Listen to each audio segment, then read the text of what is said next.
उत्तर प्रदेश विधानसभा की 9 सीटों पर होने वाले उपचुनाव के राजनीतिक बिसात बीत चुकी है। सपा और बसपा सभी 9 सीटों पर चुनावी मैदान में उतरी हैं, तो बीजेपी 8 सीट पर खुद चुनाव लड़ रही है और 1 सीट पर उसकी सहयोगी आरएलडी किस्मत आजमा रही है। सपा ने उपचुनाव में कांग्रेस के लिए 2 सीटें खैर और गाजियाबाद दे रही थी, लेकिन कांग्रेस राजी नहीं हुई तो अखिलेश यादव ने उन दोनों सीटों पर भी अपने कैंडिडेट उतार दिए, जिसके जरिए नया सियासी एक्सपेरिमेंट किया है।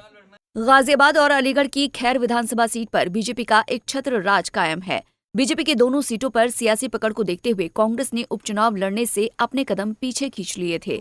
इसके बाद सपा प्रमुख अखिलेश यादव ने गुरुवार शाम दोनों ही सीटों पर अपने उम्मीदवारों के नाम का ऐलान किया है, जिसमें खैर सीट पर चारू कैन और गाजियाबाद सीट पर सिंहराज जाटव को टिकट दिया है।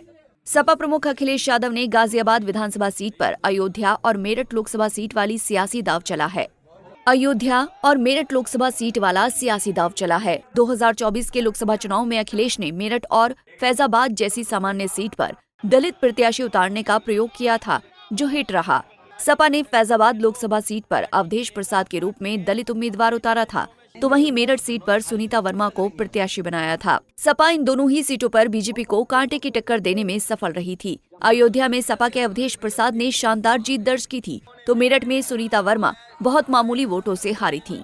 सपा ने फैजाबाद वाले सियासी प्रयोग को दोहराते हुए गाजियाबाद विधानसभा की सदर सीट पर सिंहराज जाटव को टिकट दी है, जो दलित समुदाय से आते हैं। बीजेपी ने ब्राह्मण कार्ड चलते संजीव शर्मा को उतारा है, तो बसपा ने वैश्य समुदाय से आने वाले परमानंद गर्ग पर दांव खेला है। ऐसे में सपा ने जनरल सीट पर दलित प्रत्याशी उतारकर एक तीर से कई निशाने लगाए हैं। सपा अपनी इस रणनीति के जरिए यादव और मुस्लिम के साथ दलित वोटों को साधने की कोशिश कर रही है। इसके अलावा जिस तरह से उन्होंने जाटव प्रत्याशी दिया है, उसका सीधा संकेत मायावती के कोर वोट बैंक में सेंधमारी का है। गाजियाबाद सीट पर दलित वोटर बड़ी संख्या में हैं, जिसे अगर सिंहराज जाटव के जरिए अपने साथ जोड़ने में कामयाब रहते हैं तो बीजेपी और बसपा दोनों का खेल बिगड़ सकता है। अलीगढ़ की खैर विधानसभा सीट पर अखिलेश यादव ने चारू कैन को प्रत्याशी बनाया है, जो दलित समुदाय से आते हैं। खैर सीट दलित समाज के लिए रिजर्व है। सपा ये सीट भी कांग्रेस को दे रही थी, लेकिन राजी नहीं हुई तो कांग्रेस की नेता चारू कैन को सपा के सिंबल पर उतार दिया।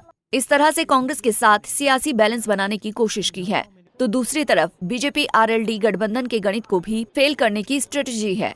चारू कैन दलित समाज से हैं, लेकिन उनकी शादी जाट परिवार में हुई है। अलीगढ़ के पूर्व जिला पंचायत अध्यक्ष चौधरी तेजवीर सिंह उर्फ गुड्डू की बहू हैं।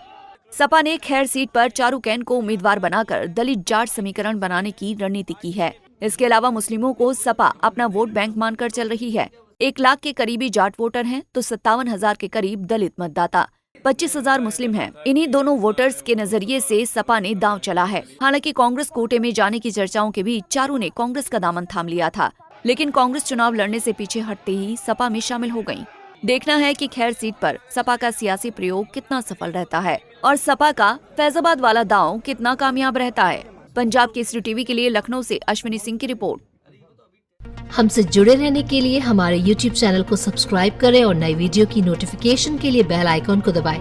अगर आप ये वीडियो Facebook पर देख रहे हैं तो लाइक जरूर करें और ज्यादा से ज्यादा शेयर करें। धन्यवाद।